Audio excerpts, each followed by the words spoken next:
Re'eh is the fourth parasha in the book of Deuteronomy.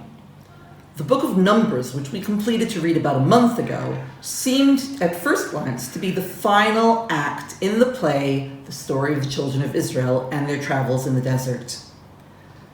If we were in that play, the final scene would have been of Moshe, standing at the top of the mountain, looking over the promised land, which he would never enter. Lights, curtain, applause. But then we had the book of Deuteronomy, Moshe's reprise. He gathers the children of Israel, gives a brief history of their time together in the desert, ties their past with their present, and even foretells their future. In Deuteronomy, he sums up the origin of the Jewish people, the unique traditions they carry, their status as a holy people, and their special relationship with God, before concluding in the song of Parashat Re'eh, which we will read in Simchat Torah.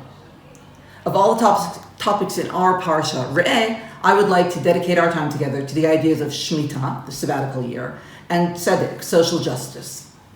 The Torah speaks of Tzedek many times. The repetition on the one hand speaks of its importance of a value in Judaism and in the Torah, and on the other hand acknowledges how difficult it can be to live up to. Shmita, sabbatical year, is an extreme example of Tzedek.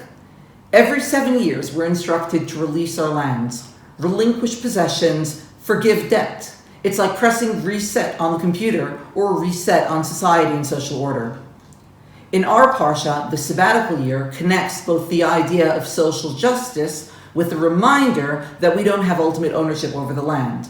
The land belongs to God. Our acts of social justice and Shmita are part of our Jewishness.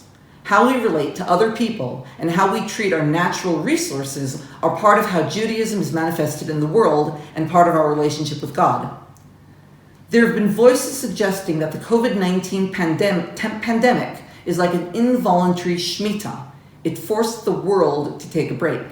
This is how the sabbatical world might have been manifested in modern society.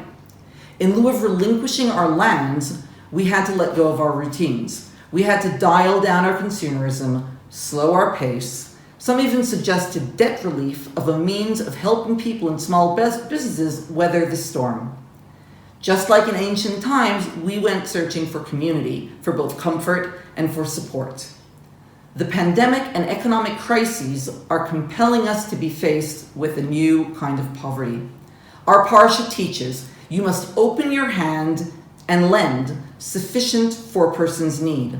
Our sages ask, what does the phrase sufficient for a person's needs mean? And respond that sufficient means what is required for a person to live his everyday life, but for a person's needs expands what is sufficient from an absolute concept to a relative, subjective idea. The rabbis address poverty with astonishing sensitivity and compassion for the psychology of loss of both wealth and status. They realize that one can't compare two people's loss of money.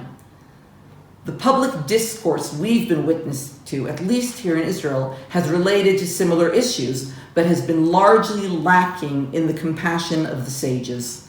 The questions our society is having to deal with are based on morality and values. They're deeply rooted in Jewish tradition, but that tradition seems to mostly be absent from public discourse.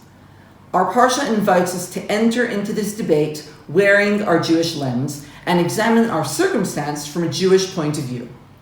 While I find it terribly hard to imagine the world adopting the idea of a sabbatical year given what we've been through these past few months, our experience as a once-in-a-lifetime experience will not be repeated, not by choice anyway. It's important to note that the sabbatical year we read of in the Torah wasn't long-lived either. These seem to be decrees that the community cannot abide by. However, if this is an opportunity to gain something from our experience, it is to engage with questions of morality, community, society, social justice, and poverty. These are all issues worthwhile of engaging with as individuals, as families, communities, society, and as people. Shavua Tov from Schechter.